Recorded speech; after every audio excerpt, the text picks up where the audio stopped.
Shalom, bien-aimé peuple de Dieu. Bienvenue sur notre plateforme de méditation intitulée Méditons ensemble. En ce samedi 13 juin 2026, l'Éternel nous envoie méditer dans Romains 15, verset 1. Nous prions.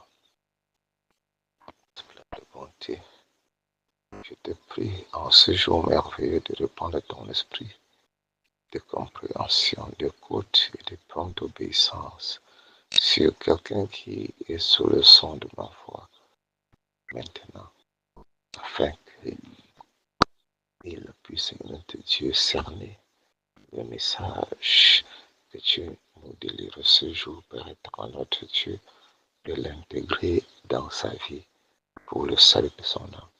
Au nom de Jésus-Christ. Amen. Je lis pour nous dans la Bible version du second, Romains 15, verset 1.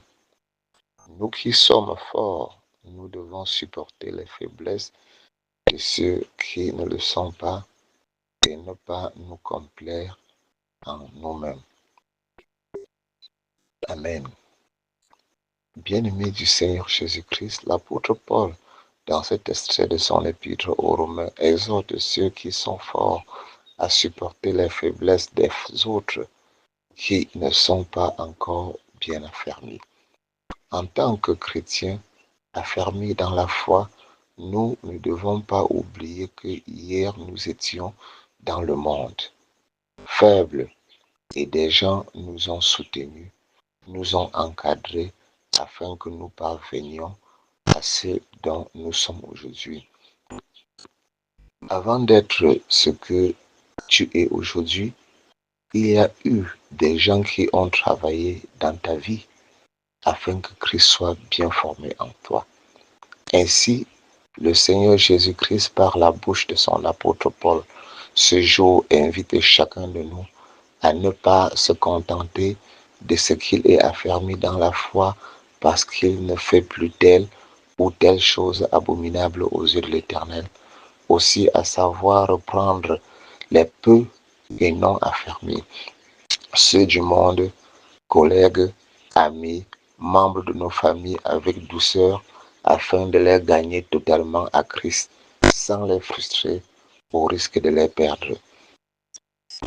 Cette exhortation s'adresse aussi à ceux qui sont peu ou non affermis, les invitant à ne pas se laisser frustrer ou décourager par la complaisance de ceux qu'ils considèrent comme modèles.